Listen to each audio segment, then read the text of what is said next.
ruin has come to our family.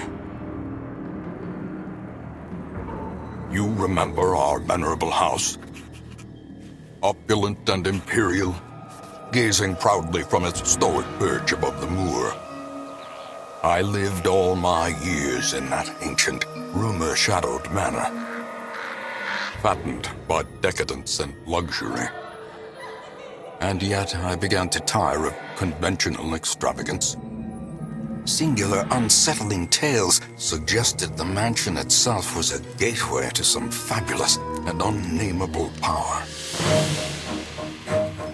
With relic and ritual, I've bent every effort towards the excavation and recovery of those long-buried secrets, exhausting what remained of our family fortune on swarthy workmen and sturdy shovels. At last, in the salt-soaked crags beneath the lowest foundations, we unearthed that damnable portal of antediluvian evil.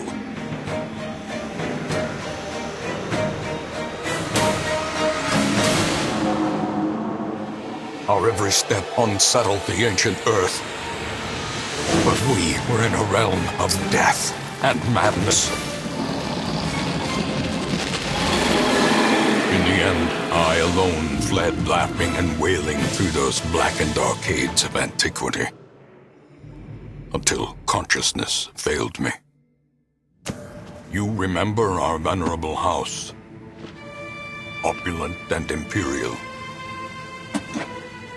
It is a festering abomination. I beg you, return home, claim your birthright, and deliver our family from the ravenous, clutching shadows of the darkest dungeon.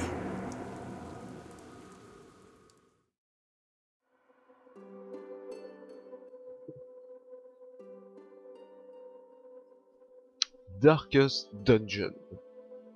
C'est tirer le meilleur parti d'une situation. Des quêtes échoueront ou seront abandonnées. Des héros mourront. Définitivement. La progression sauvegardée automatiquement rend les actions définitives. Le jeu t'en demandera beaucoup. Welcome in the Darkest Dungeon. Bien le bonjour tout le monde, salut les gars, ici 69 Zelos, bienvenue pour une nouvelle review, un nouveau test, un test d'un jeu indépendant aujourd'hui, puisque comme vous pouvez le voir, il s'agit de Darkest Dungeon, un jeu que vous connaissez, je pense, à mon avis, vu que c'est un jeu qui a quand même fait un petit peu fureur lors de sa sortie en Early Access, et ce dernier vient, il y a quelques jours, je pense, il y a une dizaine de jours, je crois, de sortir de son Early Access. Ça y est, le jeu est enfin disponible et je peux enfin mettre mes petites papates dessus parce que Dieu que ce jeu m'intéressait. Ce jeu m'intéressait grandement de par son style, de par sa mécanique, parce que pour ceux qui ne savent pas, Darkest Dungeon est communément ce qu'on appelle un roguelike. Personnellement, je n'ai jamais joué à ce style de jeu, c'est le premier auquel je joue, et forcé de constater que c'est génial. Ça, autant vous le dire directement, hein, en ce qui concerne ce jeu, je l'ai surkiffé. Je l'ai surkiffé en tout point. En tout point. Je trouve la mécanique de jeu vraiment très intéressante. Le style stratégie est vraiment poussé. J'ai été bluffé par ce petit jeu qui est Darkest Dungeon. Et on va tout simplement voir à quoi sert ce jeu, qu'est-ce que c'est le but, qu'est-ce qui se passe, de pourquoi c'est aussi rouge et aussi noir dessus. Eh ben, on va voir ça directement. Par contre, qu'est-ce que je fais? Est-ce que je prends une nouvelle partie ou est-ce que je prends ma partie à moi? Parce que pour ceux qui m'auraient déjà vu, notamment jouer à des jeux du genre FTL, ou ce Darkest Dungeon, je sais c'est pas vraiment la même chose, je sais, mais je veux dire, à chaque fois que je joue en live, ou alors que je fais une vidéo sur ce style de jeu, il y a toujours un truc qui va pas. Il y a toujours un truc qui va pas. Je me fais déglinguer, j'ai une RNG de merde à chaque fois, donc je sais pas si je vais sacrifier mes pauvres petits compagnons. Je ne sais Allez, c'est bon, allez, vas-y. I On had prend ma collected many partie. rare and elusive volumes on ancient herbal properties, and was set to enjoy several weeks immersed in comfortable study. My work was interrupted, however, by a singularly striking young woman who insisted on repeated calls to the house. Euh, et cette petite femme là, cette grosse femme, c'est un boss. Exactement, mesdames et messieurs. C'est un boss. Et il me semble que, ça je ne m'en souvenais plus, mais apparemment j'ai dû laisser en pleine... laisser en pleine... Eh ouais, je There suis en is pleine mission. method Eh in the ouais, ouais, wild ouais, ouais, ouais, corruption je suis here. en pleine mission. It bears Du a coup, je ne form sais pas both si je vais wretched and abandonner. malevolent. Euh, Parce que, pour tout vous dire, ça c'est une mission qui est assez longue. Je pense qu'à mon avis, je vais abandonner. Voilà, je vais abandonner, je vais vous expliquer le contenu, je vais vous montrer, vous expliquer en quoi consiste ce jeu, donc tant pis. On va abandonner, mes héros subiront quand même un malus de stress, c'est pas grave, il y en a un qui était à 0, l'autre qui était là-bas. Lessons to C'est be pas grave, learned. c'est pas grave, c'est pas grave. J'ai un petit peu gaspillé, mais bon, tant pis. Ils sont tous au niveau, un petit peu de stress, pas un problème. Donc, j'espère que vous avez bien compris le In scénario de time, ce jeu. you will know the tragic extent En of quoi my consiste ce failings. Darkest Dungeon? Eh ben écoutez, c'est très simple. Vous vous retrouvez dans cette petite bourgade, voilà, et le but du jeu va être de reconquérir, tout simplement, de reconquérir le Darkest Dungeon. Voilà, donc le manoir, en gros, c'est un manoir familial. Vous, d'après ce que j'ai compris, hein, c'est un manoir familial. Vous allez devoir essayer de regagner la possession de ce manoir qui a été envahi par des forces obscures et maléfiques. Et pour ce faire, vous allez devoir engager des gens, voilà, que vous pouvez voir ici. Alors pour l'instant, moi je ne peux en avoir que une quinzaine, mais sachez qu'on peut en avoir un petit peu plus. Et ça, c'est une des particularités du jeu. Parce que non seulement c'est un jeu de rôle qui t'impose une certaine stratégie dans les combats, mais c'est également un jeu de rôle qui impose une certaine stratégie dans la gestion de cette bourgade, comme vous pouvez le voir. D'ailleurs, regardez au passage, là le soleil se lève. C'est un petit détail à la con, mais je trouve ça excellent. Quand tu fais tes petits trucs à droite à gauche, quand tu envoies certaines personnes à la détente et que tu vois qu'il s'est écoulé du temps entre temps, c'est un petit détail qui est quand même assez sympathique. Donc, qu'est-ce que l'on va faire? Je pense qu'on va faire une équipe tout simplement de merde, histoire de récupérer un petit peu d'argent pour pouvoir pleinement vous montrer comment cela va se passer. Donc, qui c'est que je vais prendre? Qui c'est que je vais prendre? Je crois qu'il y a lui qui veut aller à la baston, parce que lui il est encore au level 0. Vous allez souvent revenir dans cet endroit. Vous allez tout le temps y revenir d'ailleurs. Le jeu se déroule de cette façon. Une petite exploration dans un donjon, retour à la bourgade, repréparation préparation de la prochaine exploration, puis on retourne dans un donjon. Et de nouveau ici, et ainsi de suite, jusqu'à ce que l'on puisse arriver au manoir. Le manoir étant une mission vraiment très difficile, il va vraiment falloir se préparer, augmenter les capacités de tous nos coéquipiers que vous pouvez voir là. Alors, il y en a une quinzaine, hein, comme vous pouvez le voir. Sachez que ce jeu est tellement pute avec moi. J'y ai joué quand même à peu près 7-8 heures, il me semble. Je n'ai que un seul personnage qui a survécu depuis le début. Voilà, ça vous pose le ton.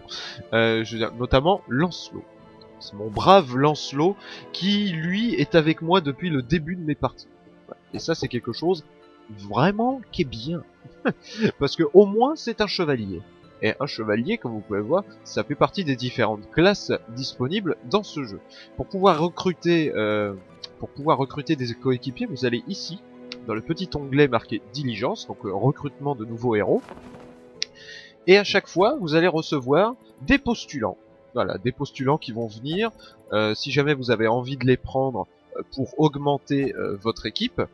vous pourrez les prendre à loisir. Sachez qu'il faut quand même bien les observer, regarder leur manie, regarder leurs capacités, leurs attaques également, parce que c'est quelque chose de très important. Leur capacité de camp, même si ça, ce sera quand même un petit peu pour plus tard. Mais ça, c'est une des mécaniques principales du jeu. Recruter et améliorer les capacités de nos sbires, j'ai envie de dire. On va appeler ça des sbires, si vous voulez. Comme par exemple, imaginez que moi j'ai envie de prendre un postulant maître chien, admettons Maricène, là. Lui, ce qu'il fait, c'est que c'est tout simplement un postulant, en premier lieu. Il va falloir réussir une quête d'exploration de donjon avec lui, pour qu'il puisse passer de level 1. Et puis, ainsi de suite, plus on avance dans l'exploration avec les mêmes personnages, et plus évidemment le personnage va augmenter de niveau. C'est pour ça que vous regardez Lancelot, c'est le seul qui est level 3. Voilà, c'est le seul qui est level 3, tous les autres sont level 2, mais sont vraiment tout juste level 2, hein. C'est-à-dire ils viennent juste de passer le niveau 2, ils ont très très peu d'expérience. Ce qui fait qu'il n'y a que Lancelot qui est un chevalier de level 3, c'est le seul avec qui j'ai pu réussir absolument toutes les missions, qui a tout réussi à chaque fois. Bref, c'est mon chevalier, c'est mon joker à moi. Voilà. Cependant, des chevaliers, j'en ai quand même d'autres. Vous avez quand même plusieurs classes dans ce style de jeu. Notamment, vous avez la classe des chevaliers, comme vous pouvez le voir, qui seront ça sera la classe à privilégier comment dire, c'est la classe en général que vous allez mettre devant votre équipe. Bon, regardez, j'espère que le jeu va réussir à capturer le curseur de la souris, parce que j'ai cru voir qu'il y avait quand même pas mal de problèmes et que vous ne pourrez pas voir le curseur, mais j'espère quand même que vous allez le voir. Au pire, vous regardez ce tableau sur le coin droite. Il y a marqué, avec 2 petits points jaunes, place favorite. Ces 4 points, ça représente tout simplement le placement de votre équipe. Ça, je vous montrerai comment se déroulent les explorations un petit peu plus tard. Mais ça vous montre le placement de votre équipe. Et les points jaunes, ça montre tout simplement à quelle place votre chevalier se sent le mieux ou alors sera le plus efficace. Donc là, en l'occurrence, il sera bien plus efficace dans les 2 premières places de votre équipe. Donc en gros, c'est la première ligne. Évidemment, c'est le chevalier, on fait des attaques au corps à corps, ça va être la première ligne, évidemment. La cible favorite, donc ce truc qui se retrouve juste à côté, donc c'est les points rouges, ça montre tout simplement les cibles qu'il peut atteindre. Il va vraiment falloir faire gaffe à tout ça, parce que si jamais, admettons, votre personnage se trouve non pas en première ou deuxième, mais en troisième ou quatrième position, il ne pourra toucher personne, parce que sa portée ne sera pas assez grande, ce qui tombe sous le sens. Voilà. Comme vous pouvez voir, sur le côté gauche, en revanche, là, il y a marqué toutes les caractéristiques du personnage. C'est manie, ça c'est quelque chose de très important. Ses stats de base, donc évidemment les points de vie maximum, son taux d'esquive, la précision, le taux de coup critique. C'est vraiment un jeu qui est très axé jeu de rôle papier, je trouve. On a vraiment l'impression qu'on est tributaire de la chance, tributaire des dés. Et jamais autant que... Enfin, c'est le seul jeu que j'ai pu voir qui est aussi tributaire de la chance. C'est assez impressionnant. Si le jeu veut vous violer, il vous violera. Ni plus, ni moins. Si vous avez vraiment pas de cul, ça part en cacahuète mais total. Ainsi que la vitesse, évidemment.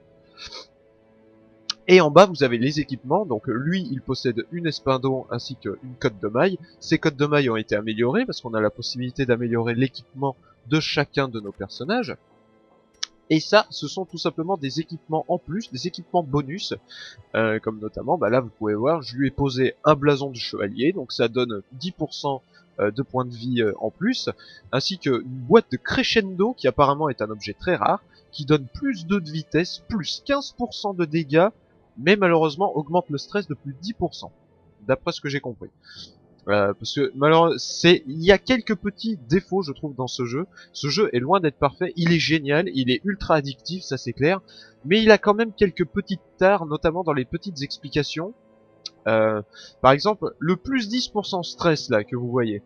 Est-ce que ça veut dire qu'il augmente son stress de 10%? Ou alors, est-ce que au contraire, il a un bonus sur le stress qu'il peut ressentir de 10%? Autrement dit, moins 10% de stress à chaque fois qu'il en ressent. Je ne sais pas. Je ne sais pas, c'est assez confus. Mais bon. Vous avez également toutes les résistances qui sont ici. Donc l'étourdissement, infection, maladie, coup fatal, déplacement, saignement, malus et piège. Alors ça, comme le jeu l'indique, ce sont les résistances. Ça indique le taux de résistance, par exemple l'étourdissement. Si jamais un ennemi m'attaque et fait une attaque qui est censée m'étourdir, mon chevalier, donc Lancelot, a 70% de chance de ne pas être étourdi. Et ça, c'est exactement la même chose pour déplacement, saignement et tous les trucs que l'on peut voir. Il y a les maladies que vous pouvez voir ici. Ça, ce sont des maladies qui peuvent contracter des gros malus sur votre personnage, ainsi que les manies. Les manies, comme vous pouvez le voir, c'est encore une fois des bonus. Voilà, on va dire ça des bonus. J'allais dire des buffs, mais c'est pas vraiment des buffs parce que ce ne sont pas des buffs temporaires, mais ce sont bien des buffs fixes entre guillemets, même si on peut les améliorer ou même encore les supprimer parce que on a du côté gauche les manies positives, mais du côté droit les manies négatives. Voilà. Et ça c'est quand même très important de faire gaffe à tout ça. Notamment, je vais vous montrer, c'est l'autre chevalier je crois qui possède ça. Donc Knight, ouais, bah ouais, tu vois, c'est le 30e perso, j'avais plus vraiment d'idée pour un nom. Vous regardez Knight. À l'inverse, lui possède beaucoup de malus parce qu'il a ramassé, il a vraiment ramassé le pauvre. Donc comme vous pouvez le voir, il a un malus au niveau de ses points de vie, donc il a moins 10% de maladie, il peut être infecté n'importe quand. Il a un malus dans la vitesse également à cause de sa maladie qu'il a contractée. Il a contracté la peste noire. Donc moins 75% de résistance à la fonction, moins 75% de résistance à la maladie, moins 10% de PV max et moins 5 en vitesse. Vous voyez à quel point ça peut grandement affecter un joueur, le coup des maladies. Bien sûr, on aura la possibilité de guérir nos personnages si jamais ils contractent telle ou telle maladie. Sachez que vous pouvez même contracter des maladies en vous reposant. Eh oui, c'est quelque chose de fou, mais enfin bon. Comme vous pouvez le voir, lui, il a plusieurs manies, mais il a également des manies dites négatives. Il n'a qu'une seule manie positive, qui me donne plus 4 en vitesse au premier tour et plus 5 d'esquive au premier tour. Mais par contre, il a des manies négatives, notamment la phobie des tanières. La tanière, ça c'est un endroit, vous savez, il y a la crique. Ça fait partie des donjons entre guillemets que l'on va visiter. Il y a la crique, il y a la tanière, il y a deux autres endroits, je me souviens plus des noms, mais on va le voir tout à l'heure. Et si jamais on emmène Knight dans l'environnement tanière, il aura plus 20% de stress, donc il va stresser beaucoup plus vite que les autres. Mais il a également deux grosses manies négatives. Les manies négatives, elles sont tout simplement simples, comme là, comme par exemple 20% de stress dans les tanières, mais si jamais on ne les soigne pas et on n'essaye pas de les changer le plus vite possible, eh ben ça va devenir des manies bien plus envahissantes, malheureusement. Comme par exemple, curieux, vous savez, quand vous allez vous balader dans le donjon, certains personnages qui ont la manie curieux ou alors qui ont la manie kleptomanie, ils vont essayer de regarder par exemple des objets de loot. Vous allez croiser un sac, vous allez avoir envie vous allez avoir envie tout simplement de récupérer le loot qu'il y a dedans. Et ben normalement vous choisissez un personnage. Je veux dire, comme par exemple, si jamais vous voulez désamorcer un piège, vous allez demander à un voleur ou un bandit qui ont un petit peu plus de chance de désamorcer les pièges. Vous pouvez le voir. Lui à 60%, alors que Knight, par exemple, lui n'a que 30%. Mais quand vous avez un mec qui a la manie curieux, eh ben des fois il va se retrouver devant un truc à loot, n'importe quoi, ça peut être un cadavre, ça peut être un sac, ou alors je ne sais quoi d'autre. Eh ben vous n'aurez même pas le temps de demander à votre bandit de récupérer le loot qu'il y a à l'intérieur, il le prendra lui-même.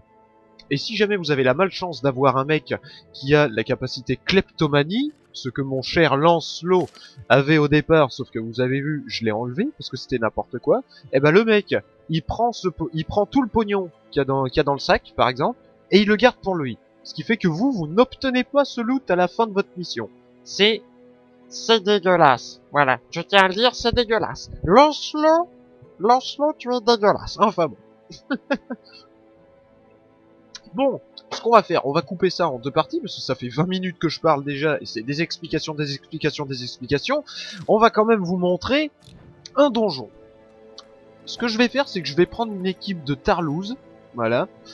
Je vais prendre une équipe de branleurs pour pouvoir faire une petite quête par-ci par-là, pour pouvoir vous montrer comment cela se passe. Donc on va faire se préparer. Quand vous êtes ici, vous voyez tout simplement votre équipe, et c'est là que vous allez devoir faire votre équipe. Voilà, tout simplement. C'est là que vous allez devoir créer l'équipe que vous voulez, comme là notamment, on m'appelle au téléphone, et bah tu attendras. Comme là notamment, vous avez... ah putain... Moi je vais garder cette équipe, hein. C'est l'équipe que j'avais au départ. Ils ont un petit peu de stress malheureusement parce que bah, justement j'ai décidé d'abandonner la mission, mais bon c'est pas grave. Donc il y a ma petite China. Qui es-tu toi? Qui es-tu? Trigun. Ah d'accord, c'est toi. Oui je sais que le mec ne s'appelle pas Trigun dans le monde. Je m'en fous. Donc il y a Trigun, il y a China qui est ma healeuse, ainsi que Cicéo. Et Xenia la barbare.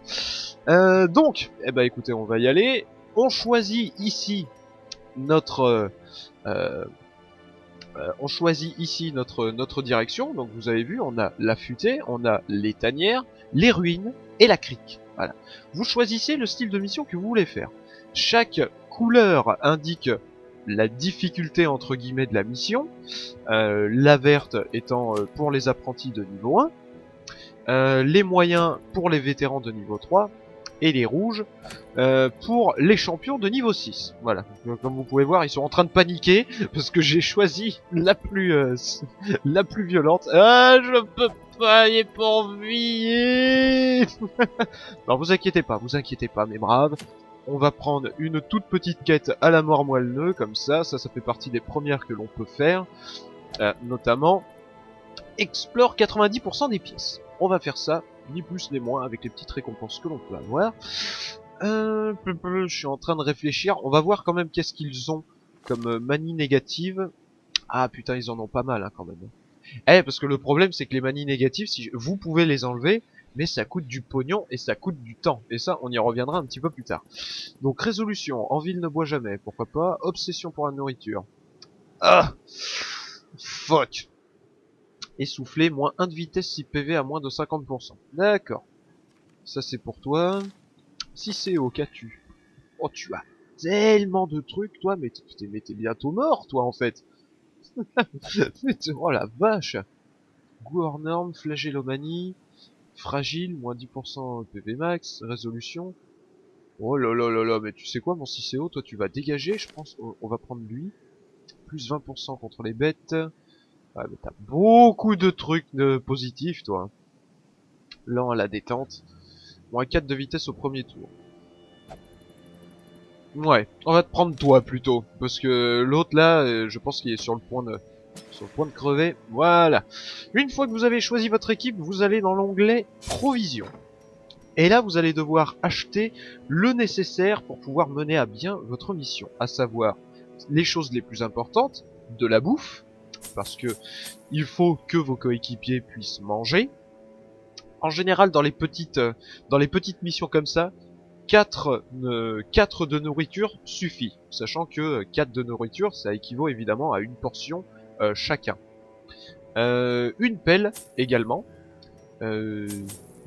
En général, je prends 6 torches pour les petites missions comme ça, ainsi qu'une clé au cas où, on ne sait jamais. À quoi ça sert tout ça? Eh ben ça sert tout simplement à nous aider à notre exploration dans le donjon. La nourriture sert à nourrir évidemment notre équipe quand ces derniers vont se retrouver affamés. À certains moments, au fur et à mesure de votre exploration dans le donjon, vous allez avoir un message vous indiquant que votre équipe a faim, et donc du coup il va falloir les nourrir. Si jamais vous ne les nourrissez pas, non seulement vous allez obtenir 5% de dégâts à toute votre équipe, mais en plus vous allez subir un malus de stress vraiment très handicapant. Ça, je vais vous expliquer comment le malus de stress fonctionne. Préparons-nous et entrons dans la crique. Allons-y gaiement. Moi, je bois un café. Ah, tiens. Hop. The smell of rotting fish is almost unbearable. Donc nous voici maintenant dans la crique. Comme vous pouvez le voir, notre carte est dissimulée en bas à gauche. On se retrouve ici et on doit aller dans cette pièce un petit peu plus haut. Pour pouvoir se déplacer, vous pouvez vous déplacer soit au clavier, soit à la souris. Sachant que ce jeu est quand même vraiment sympa parce qu'on peut tout faire à la souris. Voilà, on peut tout faire à la souris façon point and click, je trouve ça génial. Donc comme vous pouvez le voir, apparemment, on va zoomer un peu. Apparemment, il y a un coffre à récupérer dans le couloir d'à côté, chose qui est vraiment sympa. Pour pouvoir bouger, changer de pièce, on clique dessus, aller à cette pièce et on explore. Il faut vraiment faire gaffe parce que tout et n'importe quoi peuvent nous tomber dessus. Pour l'instant, il n'y a rien. Trigun, s'il te plaît, ouvre-moi ça. Le sac contient du butin. Donc une torche, 550 d'or. Parfait. Là, ce que vous voyez, c'est de cette façon que va se dérouler le jeu les 3/4 du temps. Vous allez explorer, vous allez tomber sur des pièges, sur du butin, sur des ennemis, etc., etc. Plus vous faites des missions, et plus vous allez pouvoir débloquer la mission, entre guillemets, la grosse mission d'un endroit, qui est tout simplement la rencontre avec un boss. Vous allez devoir non seulement explorer le donjon, mais également affronter un boss à la fin. Donc il y a énormément ce côté stratégique. Je veux dire. Là, je ne bouge pas, parce que je vais quand même devoir vous expliquer une des choses les plus importantes de ce système de combat, entre guillemets, ce système d'exploration, c'est la jauge de stress, qui est représentée par les petits carrés blancs que vous pouvez voir en dessous de la barre de vie de nos coéquipiers. Comme vous pouvez le voir, Xenia, elle est à la moitié de sa barre de stress déjà. Évidemment, parce qu'elle faisait partie de l'expédition que j'avais choisie, et vu que je l'ai abandonnée, ils ont subi un malus en plus. À chaque fois que vous allez vous déplacer dans un donjon, vos personnages vont stresser. Si jamais ils stressent uniquement en se déplaçant, ce sont des tout petits malus de stress que vous allez subir, notamment plus 2, plus 1 ou plus 3 à la limite. Cependant, le stress de vos personnages joue beaucoup par rapport à la lumière que vous voyez ici. Donc ça, c'est tout simplement la lumière de votre lampe torche.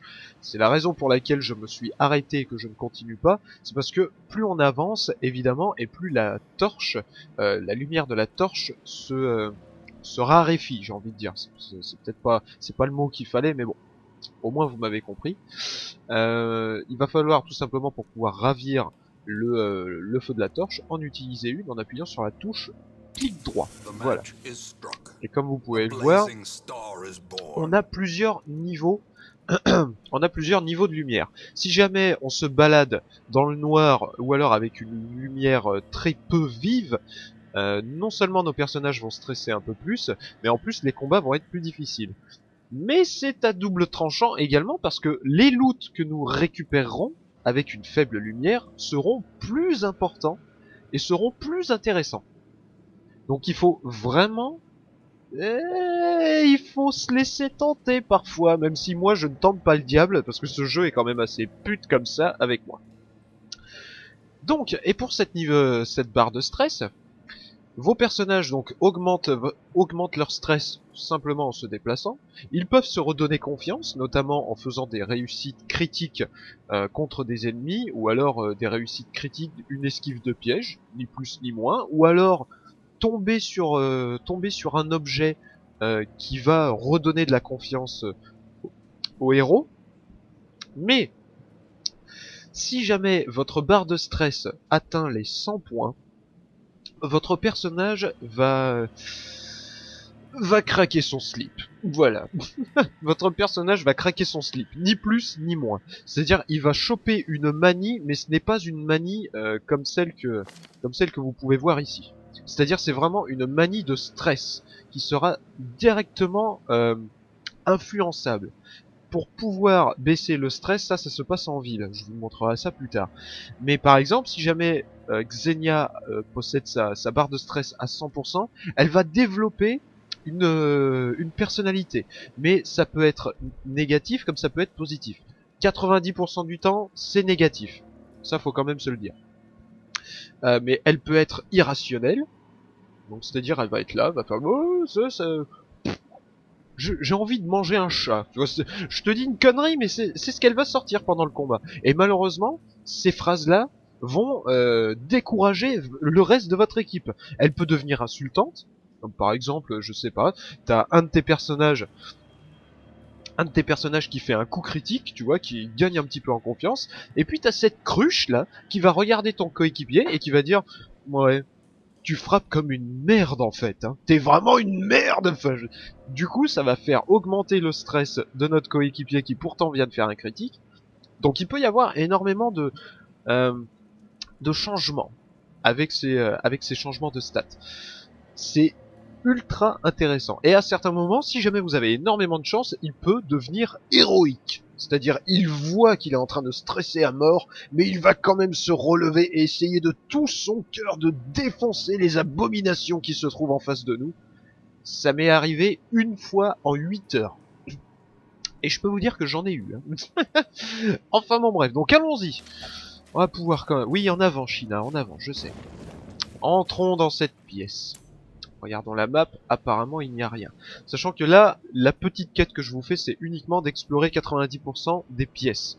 Donc, en gros, je vais devoir explorer toutes les pièces qui sont sur le bord. Par exemple, je ne suis pas obligé d'explorer la petite pièce qui est dans un cul-de-sac là-bas. Mais si jamais tout se passe bien, on le fera. Passons à la pièce suivante. Encore du butin. Trigun, s'il te plaît, sac déjà été pillé. Bon. Baladons-nous, baladons-nous. Sac contient du butin, merci. Une torche, encore. Une jade, et une clé. Tout prendre, parfait. Ça se passe plutôt bien. Ça se passe même très très bien. Il n'y a rien dans cette salle non plus. Eh ben décidément. Ah, et en plus on a une capacité repérage. D'accord, eh ben ça c'est fait. Bah écoutez, on va aller dans la petite pièce du cul-de-sac du coup, puisque là on a... Bah pour l'instant il n'y a aucun combat, et apparemment le premier combat que l'on va avoir, c'est dans la pièce là-bas. Bah écoutez, on va y aller. Petite note, regardez la map. Les coffres, les carrés symbolisés par du bleu turquoise, voilà, les curiosités, ce sont en général du butin. Quand c'est violet comme ça, ce sont des pièges, et sachez que si jamais vous n'avez pas repéré les pièges, vous les prendrez automatiquement. Et après, c'est au bonheur la chance. Soit vous avez un héros qui est suffisamment agile pour pouvoir l'esquiver, ou alors, bah, tu te le bouffes dans ta gueule. Voilà, ni plus ni moins. Donc là, en l'occurrence, il va y avoir un piège ici. Vous pouvez le voir. Trigun, si tu peux essayer de me le désamorcer. Merci. Voilà. Là, vous avez vu, il a désamorcé un piège. Il a obtenu plus 8 en confiance en soi. Donc 8 points en moins de stress. Et ça, c'est quand même bien. Ces bêtes vont combattre encore plus fort dans le noir. D'accord. Donc China nous indique que la pénombre est quand même assez imposante. Ce qui fait que ça augmente mon stress. Ça augmente la précision et les dégâts des monstres. Les héros peuvent être plus facilement surpris. Mais, comme vous pouvez le voir, ça augmente mon butin. Et ça, c'est la chose la plus intéressante. Mais bon, en général, on n'est pas là pour... voilà. Donc, tu me rallumes la lumière, s'il te plaît. Voilà. Voyons voir ça. Est-ce qu'il y a quelque chose contient que du poisson digéré? Il n'y a rien du tout. Rien d'intéressant. En général, sur les cadavres comme ça, on peut récupérer de la nourriture ou alors se choper une infection. Ce qui est génial. Et il n'y a encore une fois rien du tout dans cette pièce. Décidément, on a pris le truc le plus pourri. Alors, encore une fois, c'est que de la chance. Hein. Ouais, en plus, ils se mettent à stresser. C'est que de la chance. Voilà, c'est complètement aléatoire. Même s'il y a une certaine logique dans le déroulement des combats ou je ne sais quoi, c'est très souvent de la chance, pour ce qui est de l'exploration ou pas. Je me rallume tout ça. On récupère une torche, hein, parce que ça fait plaisir. Et donc on va enfin avoir le droit à notre premier combat. Allons-y gaiement, bonjour messieurs dames. Alors, les combats ça se déroule en tour par tour classique. Voilà. Donc chaque personnage a un tour à effectuer. Pendant ce tour, il peut soit soigner, soit attaquer, ou soit alors essayer de débuffer de donner des malus à à nos ennemis. Donc comme vous pouvez le voir, on a la capacité des ennemis qui sont indiqués, notamment ses points de vie ainsi que leur résistance. Lui, c'est un putain de sac parce que comme vous pouvez le voir, il a que 5 PV, mais il a une protection de 75%. Ce qui fait que par exemple, imaginez Xenia qui attaque, elle, si elle va faire une attaque de 10, par exemple, si elle fait une attaque de 10 points de dégâts, eh ben, elle ne va faire au final que 3 points de dégâts. Donc ça, c'est quelque chose d'assez violent. Donc qu'est-ce qu'on peut faire à faire jugement, tiens, on va essayer de le déglinguer parce que on va essayer de le buter en premier parce que sinon on n'a pas fini. Harponnage, aïe aïe aïe. Ça va, c'est que du petit dégât, c'est que du petit dégât. On va essayer de l'étourdir, il a 50% de chance de résistance et il est étourdi, parfait. Parfait, il est étourdi. Donc mon petit, eux n'ont toujours pas de tour, on va essayer de les affaiblir. Ah, ils résistent au saignement. Bon, tant pis. Ça, tu dégages. Voilà, ça c'est fait. Le premier est fait. Ce que vous voyez ici, là, c'est un cadavre. Voilà, c'est une dépouille. Ça, c'est en général ce qui se passe quand vous tuez un ennemi. Ça a un avantage, mais ça a aussi un inconvénient. L'avantage, c'est que si jamais vous terminez le combat, si jamais vous terminez le combat et que la dépouille est encore présente, vous allez pouvoir récupérer du loot en plus. L'inconvénient, c'est que comme vous pouvez le voir, il prend une place sur l'arène de combat. Ce qui fait que malheureusement, il y a certains ennemis qui peuvent être inaccessibles à cause d'une dépouille. Et ça peut être vraiment chiant. Judgment. Allez, plus 2 points de vie, il lui reste... Oh putain, le critique en plus, ça c'est parfait. Allez, il lui reste 1 point de vie là. Faudrait réussir à le toucher. Toi, essaye de l'attraper. Ah, 0, j'y crois pas. Ah, mais saignement. Parfait, j'ai réussi à le faire saigner, ça veut dire qu'il va crever. Impeccable. Toi, ma fidèle Xenia, veux-tu bien attaquer ce poisson visqueux? 6 points de dégâts, putain, t'es faible. Tire au pistolet, essaye de l'achever. Ah, j'y crois pas, 7. J'y crois pas. Putain, et c'est lui qui attaque en premier. 6 points de dégâts gratuits. Je vais essayer de faire quelque chose. Essaye de l'étourdir. Merci. Ça sert à rien, mais c'est pour faire passer le tour de mon mercenaire en fait. Donc là, grâce divine, essayer de soigner un peu de Xenia. Voilà, les 6 points de vie gratos, tu les récupères. Je n'ai rien pour te soigner. Achevez-le. Oh, manqué. Oh, putain. Bon, ma Xenia, achève-le. Merci. Voilà. Voilà. Donc voici de la façon à laquelle se déroulent les combats. Encore une fois, c'est super sympa. Moi, pour ma part, c'est super sympa, c'est super addictif. Le jeu peut être pute, comme il peut être vraiment très généreux. Là, en l'occurrence, j'ai laissé les dépouilles au sol, avant qu'elles ne disparaissent, ce qui fait que je récupère du loot en plus. Donc, 2 de nourriture, 1025 or et une émeraude. Voilà, qui vaudra du pognon une fois la mission terminée. Donc, continuons. On va arriver dans la nouvelle pièce. Sachez que vous ne pouvez pas soigner vos coéquipiers pendant une phase d'exploration. Il faut impérativement que vous soyez en combat. Ça c'est quand même assez handicapant. Je vois que la lumière baisse un petit peu. Rallume-moi ça, t'es gentil, merci. Eh ben on va aller là-bas, écoutez, on va continuer. J'espère que tout va bien se passer. Bonjour, il y a quelqu'un? Non, il n'y a personne. Trigun, par contre, t'es gentil, mais tu vas... Voilà. Si. Et tu vas me fouiller ça. Ce sac contient du butin. Une pelle, 150 or et de l'onyx. Parfait. Attendez, regroupons-nous. Pourquoi tu nous dis ça, toi? J'occupe-toi de tes affaires. Allons-y. Ouh, putain. Alors ça... Ça, c'est des gros... Ça, c'est du gros combat, ça.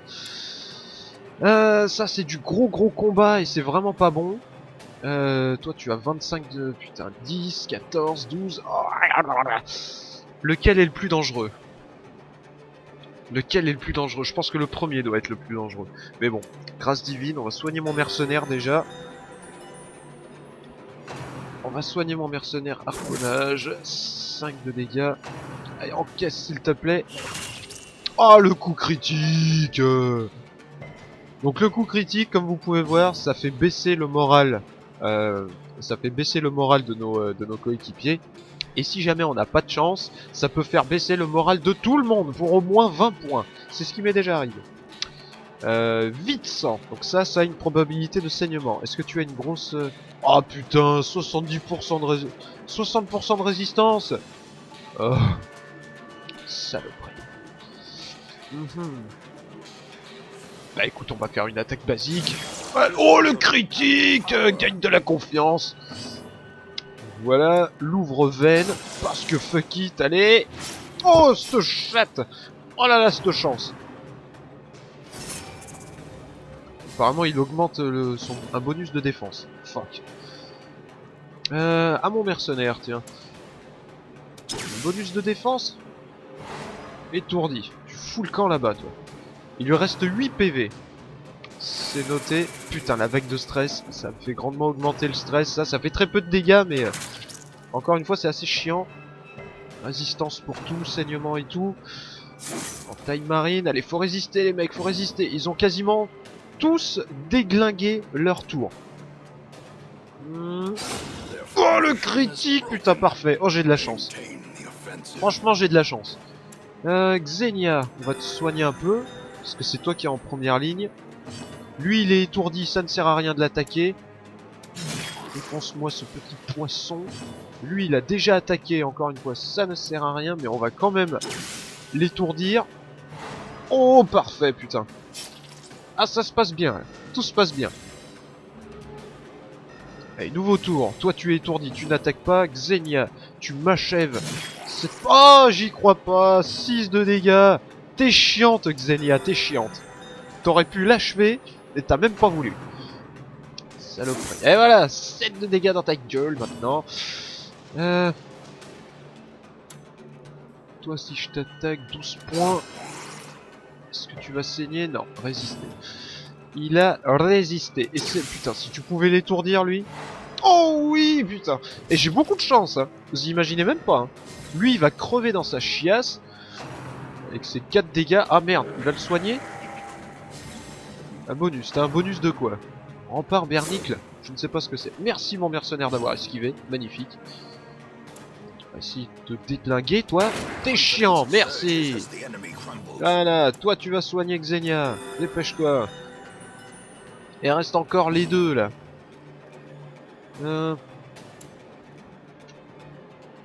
Toi, il te reste un tour. Toi, tu n'as pas agi. Toi, on va t'achever. Ça c'est fait. Adieu, mon ami. Oh, le critique en plus. Oh là là, magnifique. Magnifique, juste magnifique. La conscience gratuite. Le loot en plus. Ah, voilà. Donc, une fois ce combat terminé, vous avez pu voir, on a un coffre ici. Le coffre, on peut soit l'ouvrir directement, ou alors on peut utiliser une clé. Hop là, et ça ouvre un compartiment secret qui nous donne des loots en plus, encore plus de loot. Enfin bon, repérage. Parfait, on voit où est-ce que sont les pièges et le butin. Eh ben, allons-y. Il est temps de bouger, je sais Xenia, je sais. Trigun, fouille-moi ça. Le sac a déjà été pillé. Je crois qu'il y a un piège quelque part. Oui. Il y a un piège ici. Tu peux me le désarmer? Merci, de la confiance gratuite. Ça c'est fait. Donc ça c'est l'avant-dernière pièce que je vais devoir visiter. Il n'y a rien dans cette pièce. C'est vraiment un donjon très facile. C'est vraiment un donjon très facile sur lequel je suis tombé parce que, encore une fois, le jeu peut être vraiment salaud. Qu'est-ce que c'est que ça? Sculpture ancienne et énigmatique aux implications vertigineuses. Trigun. Message a un impact durable sur le héros. Aventurier de la crique. Oh, il a récupéré une... Oh oui, moins 20% de stress dans la crique. Oh putain. Eh mais j'ai vraiment mais un bol de cocu. Putain, moi au départ qui pensais que j'allais vraiment pas avoir de chance, bah franchement j'ai fait ma mauvaise langue entre guillemets. Y a pas un piège quelque part ici? Non, mais y a un combat. Bonjour mes amis. Ah, un petit peu de kawa. Alors mon trigun. Mon trigun. Je vais essayer de le faire saigner, lui, on veut qu'il saigne. Oh fuck, résister. Taille marine. Ouah, putain, Xenia, elle l'enchaîne. Elle encaisse, la pauvre. On va essayer de la soigner parce que... Putain, ça n'a pas de sens. 7 de dégâts, putain. Malheureusement. Putain, il frappe vraiment dur, hein, ces mecs. Hein. Il frappe vraiment très dur. Essaye d'étourdir le sorcier, voilà. Comme ça, il n'attaquera pas, vu que c'est lui qui est le plus rapide. Oh, mais c'est encore lui qui attaque. Loul, le critique en plus. Oh la vache, et en plus, il est aux portes de la mort. Donc, sachez que quand votre personnage, est à 0 point de vie, il ne mord pas obligatoirement. Il peut rester aux portes de la mort, ou alors il peut tout simplement crever. C'est-à-dire... Vous voyez cet ennemi là? Il lui reste encore un tour. Il lui reste une action encore à faire. Ce qui fait que si jamais il attaque Trigun, il peut le buter. Il y a une chance sur 3 pour que Trigun meure suite aux attaques d'un ennemi. Ou alors suite aux dégâts de saignement ou d'infection. Parce que ça aussi, quand vous êtes empoisonné, vous perdez des dégâts et donc ça fait partie d'une action. Du coup, vous avez également une chance sur 3 d'y rester. Si jamais vous voulez éviter ça, vous soignez votre personnage. Voilà. Et là, il n'est plus aux portes de la mort. Donc là, au moins, il peut quand même résister un minimum. Mais bon, essayez d'étourdir ce mec-là pour qu'il n'attaque pas. Parfait. Étourdi, il y a Xenia en plus. On va pas l'attaquer en premier lieu. Les saignements pour Popo.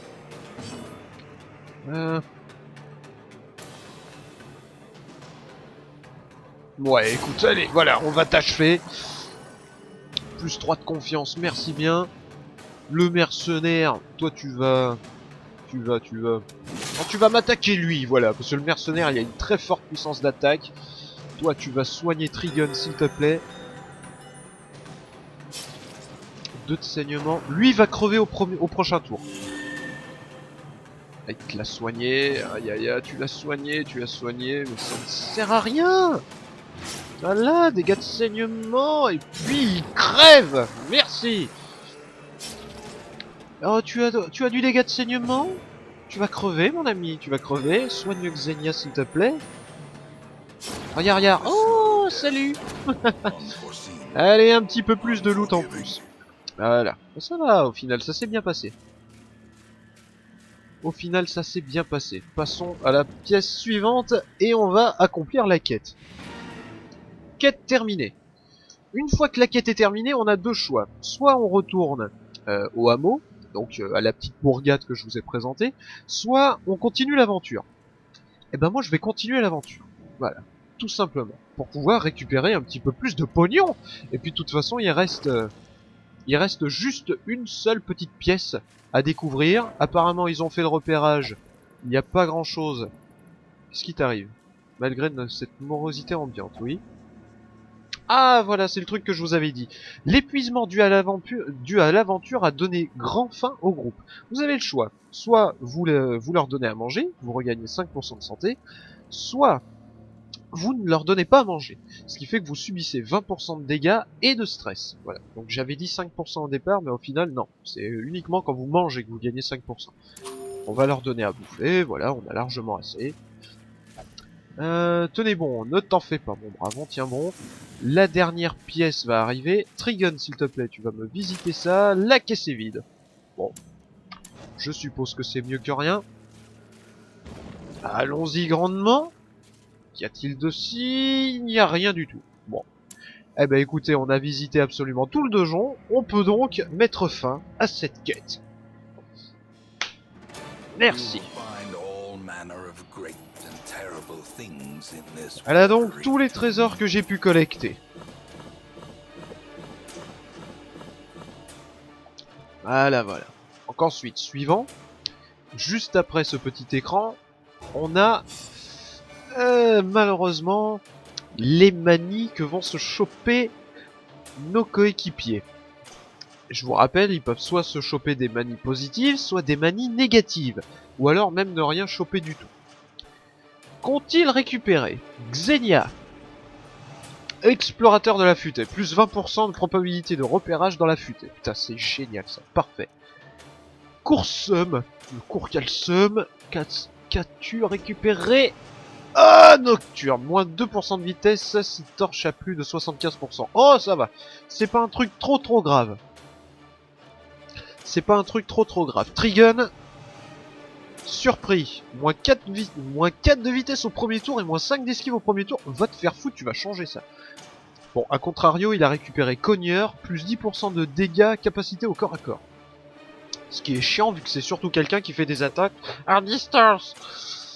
Et ma petite China, bon oeil, plus 5% de précision, capacité à distance. Parfait. Bah encore une fois, j'ai pas été trop malchanceux pour le coup. Je suis content. Voilà. Donc, une fois ceci fait, on retourne au hameau et on voit ce qui s'est passé au hameau durant notre petite escapade.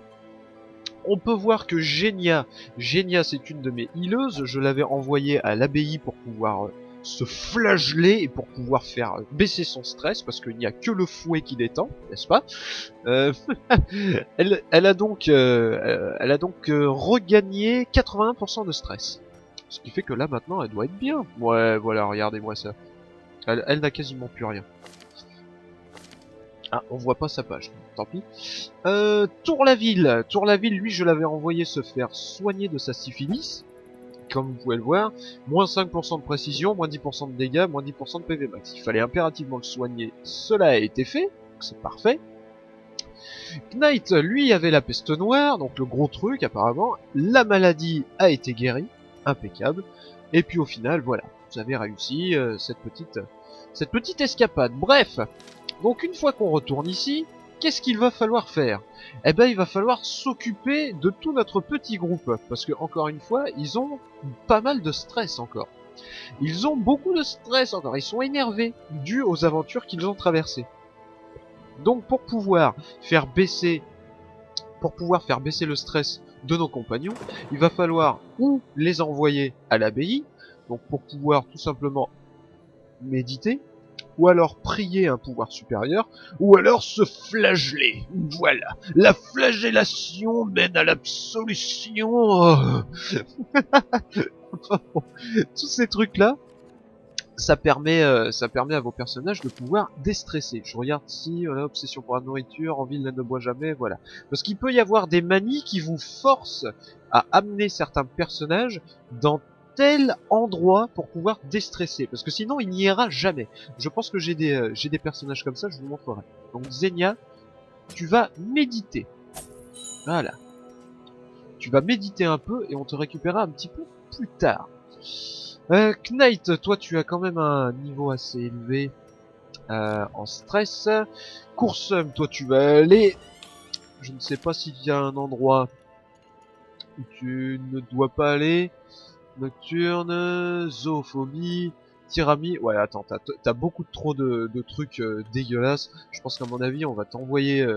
on va pas t'envoyer te faire déstresser, toi. On va t'envoyer au sanatorium. Voilà. Le sanatorium, ça c'est un endroit qui vous permet non seulement de soigner les maladies, comme par exemple Genia. Genia, elle a de l'anxiété, plus 30% de stress. On va pas vraiment l'envoyer parce que ça c'est pas un truc trop dégueulasse. Herbert, qu'est-ce que tu as toi? surtout catareuse, moins 20% de dégâts, chose qui est totalement inacceptable. Donc, on va t'envoyer dans l'aile médicale pour pouvoir te soigner ta toux, et ça coûte 750 d'or. Merci. Donc voici comment ça se passe pour pouvoir soigner les personnages. Ici par contre c'est pour traiter les manies et autres comportements problématiques. Donc notamment Trigun, toi tu as un gros problème en ce qui concerne le surpris. Voilà, donc ça tu vas m'enlever ça de suite, s'il te plaît. Surpris, 1350 d'or, ça coûte un bras ces conneries, un bras. Enfin bon. Donc vous avez l'abbaye ou la taverne pour pouvoir réduire le stress de vos compagnons. Sachant que si jamais encore une fois vous n'avez pas de chance, eh ben admettons vous faites exactement comme j'avais fait pour Tour-la-Ville, à savoir vous l'emmenez dans la maison close pour qu'il puisse se déstresser tranquillement. Toi t'as pas le droit d'y aller je crois. Si tu as le droit, bah, tu vas y aller tiens. Voilà. Vous emmenez par exemple Tour-la-Ville à la maison close, et une fois que vous revenez d'une autre expédition, vous vous rendez compte que ce connard a chopé la syphilis, il a oublié de foutre une capote, donc évidemment il se tape un malus en plus. Donc vous pouvez aussi choper des malus en cherchant des bonus. Truc de fou, enfin bon. Et donc bah j'ai envie de dire voilà comment est-ce que fonctionne Darkest Dungeon. Voilà, vous avez la possibilité d'améliorer les capacités de vos combattants. Par exemple, je sais pas, je vais mettre Lancelot. Voilà, vous pouvez améliorer la puissance de leurs attaques ou même déverrouiller des attaques. Voilà, déverrouiller de nouvelles attaques. Sachant que chaque personnage n'a le droit qu'à 4 attaques maximum par exploration. Et vous ne pouvez pas changer comme ça du jour au lendemain. Hein. Je veux dire, vous préparez votre expédition avant d'entrer dans le donjon. Une fois que vous êtes entré dans le donjon, c'est trop tard. Si vous vous êtes mal préparé, c'est cuit. Ni plus ni moins. Vous avez également la possibilité d'aller chez le forgeron pour pouvoir améliorer les capacités d'attaque de votre arme ou alors les capacités défensives de votre armure. Sachant que tous ces trucs-là, l'abbaye, la taverne, le sanatorium, la guilde et le forgeron, ainsi que également la diligence, mais également cette chose-là qui va s'avérer très importante pour les grosses missions, vous pouvez les améliorer. Vous pouvez tout améliorer. En allant sur cette petite croix là, voilà, vous pouvez améliorer le bar, la salle de jeu, ou alors tout simplement la maison close, en dépensant des portraits que vous voyez là, ou des boucliers. Parce que vous voyez ici, là, vous avez des blasons, des contrats, des portraits, ainsi que des bustes. Ça, ce sont les objets à utiliser pour pouvoir améliorer le hameau. Voilà, ni plus ni moins. Donc vous pourrez améliorer la taverne, etc. Vous pouvez augmenter le nombre de places occupables entre guillemets dans le bar, dans la salle de jeu, maison close, ou alors dans la salle de flagellation de l'abbaye ou la salle pour prier. Là c'est exactement la même chose. Vous pourrez également améliorer tout ça. Donc soit là par exemple, si jamais j'améliore le cloître, ça passe à 2 le nombre d'emplacements. Donc du coup je pourrais mettre 2 aventuriers dans le cloître, ce qui va grandement m'être utile. Mais par contre, si jamais au départ les améliorations que j'ai fait, ça augmente la réduction du stress, et là ça réduit de 15% le coût du traitement. Donc encore une fois, c'est que des trucs intéressants. Et là je pense qu'on va se laisser avec une petite quête, avec une quête moyenne je pense. Je vais essayer de prendre Lancelot. China, tu peux venir avec nous. Coursum, hein, malheureusement Coursum. Non, on va encore faire un truc poubelle, je suis désolé. Mais on va faire une mission moyenne pour vous montrer la particularité. On va pouvoir prendre Genia, ouais, Genia, celui-là, Alice et Cicéo, tiens, on va prendre Cicéo avec nous. Donc, une des particularités de ce jeu, encore une, c'est que vous avez également les missions courtes, mais vous avez également, comme je vous l'ai dit, les missions moyennes et les missions longues. Qu'est-ce que ça va changer? Eh ben ça va tout simplement changer la préparation, le coût de préparation et l'exploration du donjon. À savoir, Là, on va certainement aller dans les ruines, je ne sais pas, moyennes, voilà. Donc là, il va falloir que je rassemble 3 reliques sacrées. Je sais pas si je peux faire autre chose. Non, ça c'est court. Ça c'est moyen, vétéran, on ne va pas y aller. Moyenne, rassemble 3 médicaments dans la futaille. Non, bah écoutez, on va aller dans la crique. Enfin, dans les ruines, pardon. On va aller dans les ruines, on va prendre ça, rassemble 3 reliques sacrées. Donc, j'ai dit comme équipe. Génial, toi c'est quoi? Anxiété, plus 30% de stress, c'est pas grave. Ah putain, tu as le truc surpris toi aussi, c'est chiant ça. C'est pas grave, c'est pas grave. Allez, c'est parti. Donc on a dit Genia, on a dit Alice, qui est un mec, hein, ce qui n'a aucun sens. On va prendre Tour la ville, tiens. Voilà. Histoire de vous montrer quand même un petit peu plus de capacité. Qui c'est que je prends? Forcistus ou Arundel? La dernière fois j'ai failli ne pas en revenir. T'as pas l'air motivé mon grand, décidément.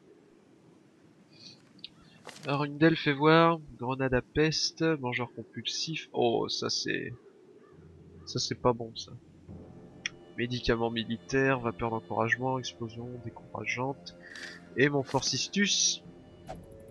Eh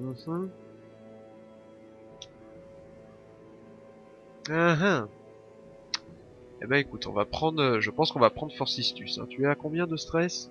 34. Ça va, c'est faisable. Je pense qu'à mon avis c'est faisable. Ça me fait chier quand même, hein, parce que je vais avoir que Alice avec une grosse puissance d'attaque. J'aurais pu prendre 6 CO, mais 6 CO, voilà quoi. Je veux dire, lui c'est le truc, je pense à mon avis, je vais le buter. Je vais le buter, il n'a plus rien à foutre là. Flagellomanie, putain, fragile, résolution, lent à la détente. Oh là là, oh ce mec est interdit de maison close, il ne peut que se flageller, il ne veut pas boire, il est fragile, et 4... Oh la vache. Oh là là là là là là là là. Néanmoins, on va aller dans les ruines, donc ça va être du squelette, du squelette, du squelette. Ah, faut réfléchir hein, quand même. Je sais que je mets du temps pour choisir mon équipe, mais faut pas y aller n'importe comment non plus. Donc Lancelot, malheureusement, je ne peux pas le prendre parce qu'il est de niveau 3. Et si jamais je le prends avec moi en niveau 3, il refusera d'y aller. D'ailleurs, on va essayer. Voilà. Ce n'est pas un truc aussi simple qui me fera atteindre la maîtrise. Voilà. Donc il se sent plus pissé. Ce mec est au niveau 3, il dit bitch, s'il vous plaît, je veux des missions niveau 3. Voilà, j'en ai rien à branler des missions de niveau 1. Va te faire foutre. Mais tout cela... Bon allez, va chier, on va prendre 6 CO. Allez, c'est parti. Les provisions. Donc, comme vous pouvez le voir, on va faire une mission moyenne. C'est parti. Quelle est la particularité des missions moyennes? Bah, comme vous pouvez le voir, on a du bois de chauffe. Ça sert à camper. C'est que le donjon est suffisamment grand pour ne pas pouvoir permettre un seul rush d'exploration. Arrivé à un certain moment, il va falloir camper, il va falloir se reposer et il va falloir manger. Ça, c'est une des choses les plus importantes de ce jeu, encore une fois. Camper, ça peut non seulement nous permettre de récupérer de la confiance en soi, donc du stress en moins, mais également des points de vie. Des points de vie en mangeant. Donc, et bon, évidemment, le donjon va être plus grand, donc il va falloir récupérer un petit peu plus de torches. On va prendre 2 pelles, une petite clé, ça suffit. Nourriture, on va en prendre 12, voilà. Fuck that shit, on va en prendre 12. Et je pense que c'est tout bon. Allez, on y va. De toute façon, c'est trop tard. Voilà, j'ai cliqué, c'est trop tard. Putain, ça fait 1h05 qu'on est ensemble. On va peut-être décider à s'arrêter au bout d'un moment. Hein. Mais bon, au final, je vais juste vous montrer, voilà, je vais juste vous montrer ce donjon. Et après, on va se laisser là. Vous savez en quoi consiste Darkest Dungeon. Moi, je vous le conseille vraiment à 200%. Parce que je le trouve génial. Qu'on soit clair, je trouve ce jeu tout simplement génial. Cependant, il a, je trouve, une grosse star dans son gameplay. À savoir, le fait d'être uniquement, comment dire, d'être cantonné à un style de combat façon Final Fantasy. Parce que malheureusement, j'ai vraiment l'impression que les capacités de nos personnages n'augmentent pas tant que ça. Et que donc du coup, le leveling, donc l'augmentation de niveau, eh ben il ne sert à rien si ce n'est réussir à résister aux autres missions, au stress des autres des missions plus hautes. Donc du coup, tu te demandes parfois à quoi peut servir ce leveling. Et par contre, il y a une énorme erreur en ce qui me concerne. Et oui, je ne déconne pas. Une énorme erreur dans la mécanique de jeu. Si jamais vous vous baladez dans votre donjon, il se peut que vous allez croiser un groupe de monstres et que le groupe de monstres soit surpris. Voilà, donc soit pris par surprise par notre groupe. En soi, ça aurait pu être intéressant, mais ça ne l'est pas du tout. Ça ne l'est pas du tout parce que si jamais vous prenez, admettons, Final Fantasy 1, je parle bien de Final Fantasy 1, il y avait également la possibilité de faire une embuscade aux ennemis ou alors d'être pris en embuscade. La particularité de FF1, c'est que ça vous donnait tout simplement un tour d'action d'avance. Ni plus ni moins. Et après, le combat reprenait son cours normal. Là, il y a un gros problème dans ce système de surprise, pour ma part. Quand vous surprenez un groupe d'ennemis, vous agissez en premier. Mais c'est tout. Eh oui, c'est tout. Ce qui fait que c'est un gros handicap. Pour ceux qui n'auront pas compris, c'est simple. Vous arrivez dans une pièce, hop, un groupe d'ennemis arrive, le groupe d'ennemis est surpris. Ce qui fait que le groupe, vous allez utiliser vos 4 actions de vos 4 personnages pour pouvoir attaquer. Mais là où c'est vraiment, pour ma part, une erreur dans le gameplay, c'est que une fois vos 4 actions faites, eh ben l'ennemi attaque. Ce qui fait que si jamais vous avez 4 ennemis en face de vous, vous allez bouffer 4 attaques. Vous allez bouffer 4 attaques. Si jamais vous voulez mettre, messieurs les développeurs, si jamais vous voulez mettre un système de surprise, d'embuscade, ne faites pas attaquer les ennemis. Sinon ça ne sert à rien. La surprise ne sert à rien. À la limite, vous allez pouvoir buter un monstre, mais les 3 autres derrière, ils vont attaquer et vous allez bouffer. Parce que là, à l'inverse du combat normal, admettons il y a un ennemi qui attaque, puis c'est au tour de l'autre ennemi, c'est au tour de votre héros, donc du coup vous pouvez étourdir quelqu'un qui est sur le point d'attaquer. Là, ce n'est pas le cas. Là, cette fois-ci, vous allez bouffer. Donc ce n'est même pas une surprise, c'est ultra handicapant. C'est ultra handicapant. Parce que ça vous dit, voilà, balance tes actions, bouffe toutes tes actions, mais par contre après l'ennemi il t'en met plein la gueule. Et ça, pour ma part, c'est n'importe quoi. Et c'est une grosse erreur à modifier si possible. Mais bon, c'est en soi la seule grosse erreur que j'ai pu relever dans ce jeu. Allons dans cette pièce, mes amis. Qu'y a-t-il par ici? Qu'y a-t-il par ici? Toi, le maître chien. Fouille-moi ça. La caisse est vide. D'accord. Allons-y. Première bataille. Let's go. Ah, des morts vivants. Ah bah tiens, regardez. Ils sont tous surpris. Putain, je vais essayer de les buter, mais ça va être assez complexe. Lumière aveuglante pour toi. J'espère que ça va marcher. Oui, étourdi.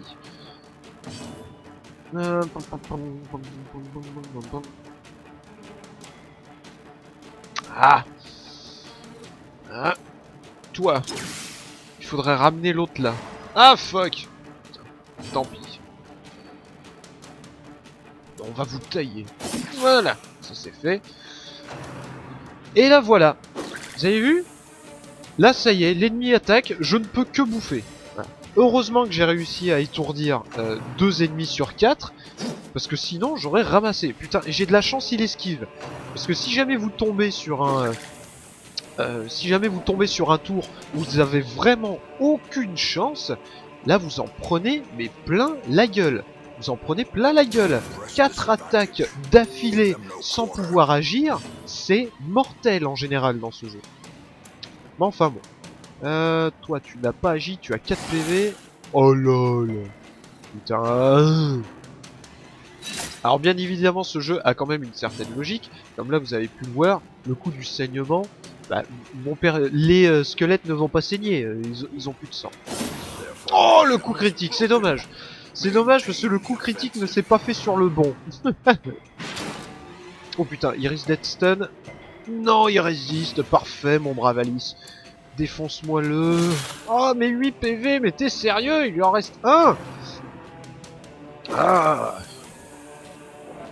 Le maître chien, s'il te plaît, attaque. Parfait. Il a encore envie lui. 2 PV. What the fuck? The fuck, Judgment. Merci bien. Avec du loot en plus. Hop hop hop hop hop hop hop, parfait. Du bandage, tiens. Bon. Les bandages, ça sert pour pouvoir stopper les saignements. Pourquoi pas.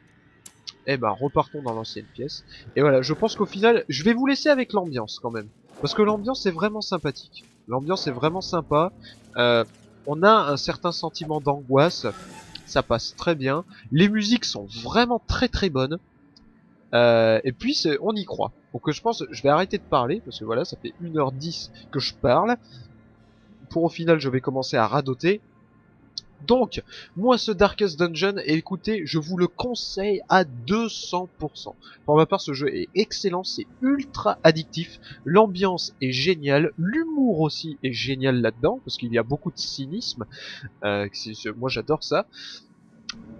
Puis encore une fois, le jeu est plutôt beau, j'adore le style graphique, ça va bien encore une fois avec l'univers. Non, franchement, excellentissime. Seule la grosse erreur des surpris, voilà, du coup des embuscades et tout ça, ça c'est pour ma part à modifier. Parce que ça n'a aucun sens. Voilà. Permettre à l'ennemi d'attaquer gratos comme ça alors qu'on est censé l'embusquer, ce n'est ni roleplay, ni réaliste, ni quoi que ce soit, c'est une erreur. Pour ma part, c'est une erreur. On doit avoir un tour entier nous-mêmes, et après avoir la possibilité de contre-attaquer. Voilà. Parce que, encore une fois, vous vous retrouvez devant 4 ennemis, dont 2 avec une vitesse au premier tour très rapide. Et ben, si jamais vous les surprenez, vous n'arrivez pas à les buter. Les 2 ennemis, déjà les 4 ennemis vont attaquer, donc vous allez vous prendre 4 attaques dans la gueule. Mais les 2 ennemis avec la vitesse très élevée au premier tour vont attaquer également. Donc ce n'est pas 4, mais 6 attaques que vous allez vous prendre en pleine tête. Donc pour moi, c'est pas normal, c'est à modifier. Mais bon. Je vous laisse là-dessus et vous conseille grandement, encore une fois, ce Darkest Dungeon. Il est disponible sur Steam pour la somme de 20€. Foncez, c'est du bon. Je vous dis ciao à tous, à la prochaine pour une nouvelle vidéo. C'était 69 Zelos, et bonne partie tout le monde. Ciao, bye bye.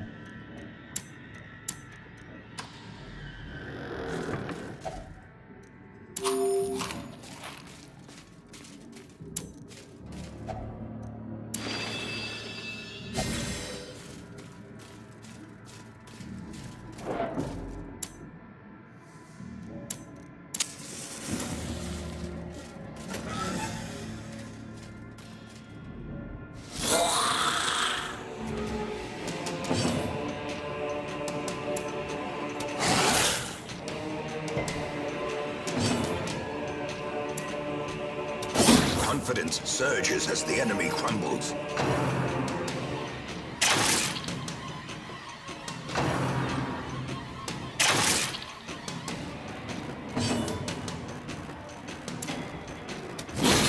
As the fiend falls, a faint hope blossoms.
triumphant pride precipitates a dizzying fall.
Devastating blow.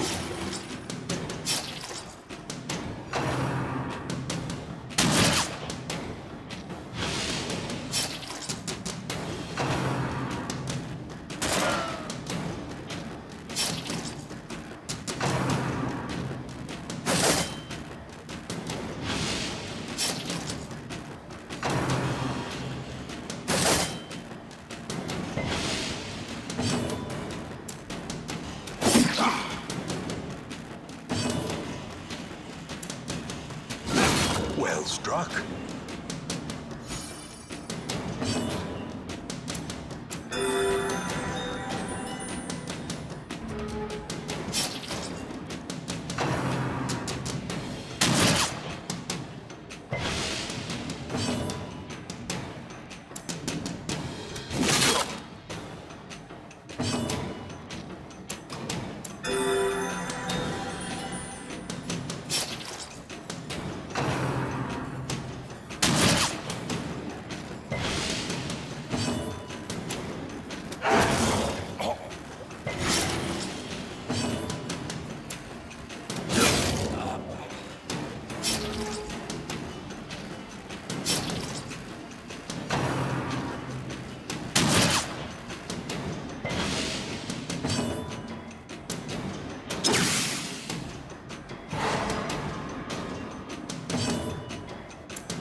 A decisive pummeling.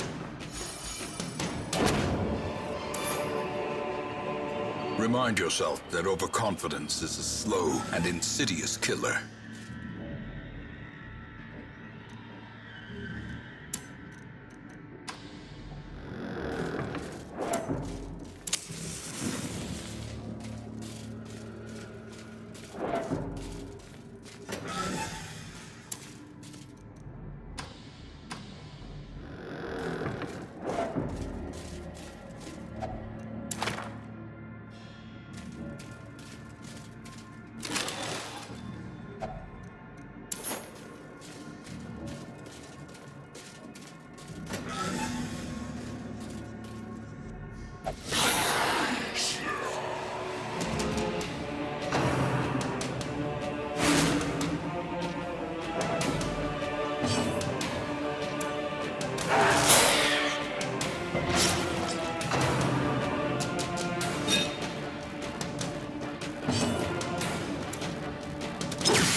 such a terrible assault cannot be left unanswered.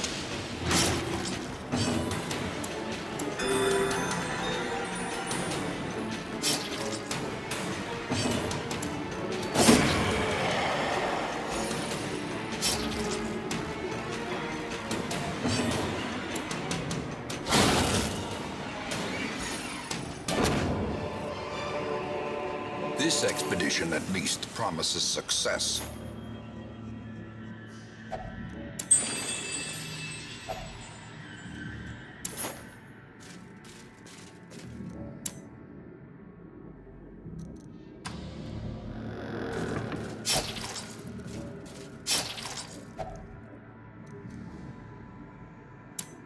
No force of will can overcome a failing body.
A dizzying blow to body and brain.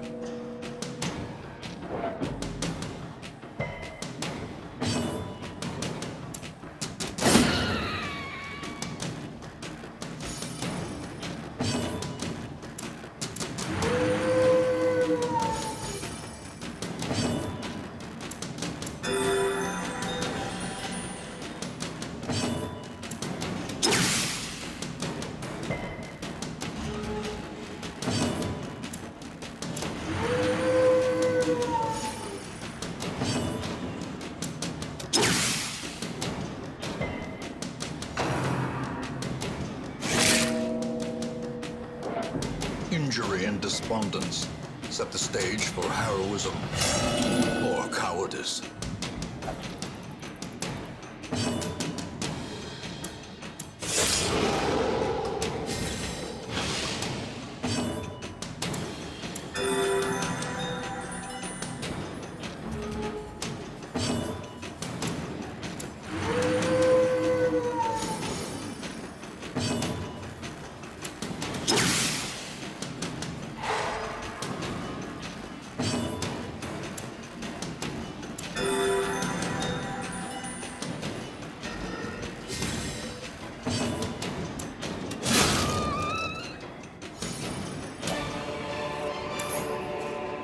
Success so clearly in view.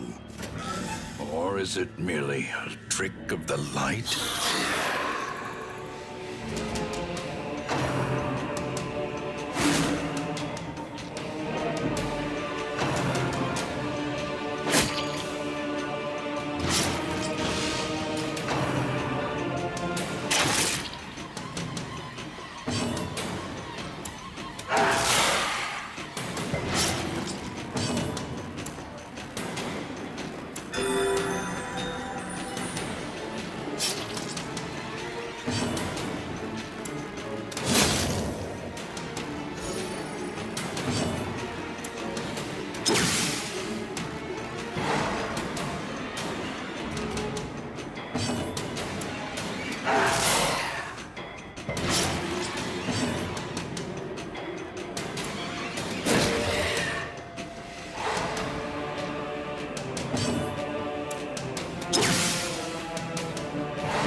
Fate is the weapon that cuts on its own.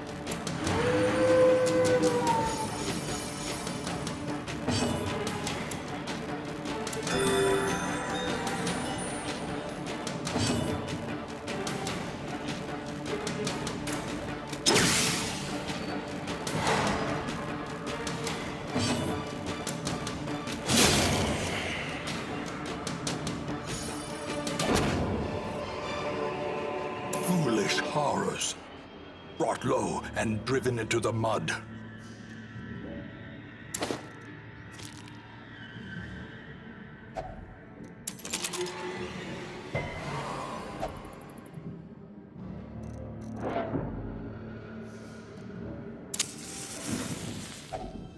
Circle in the dark. The battle may yet be won.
As the light gains purchase, spirits are lifted, and purpose is made clear.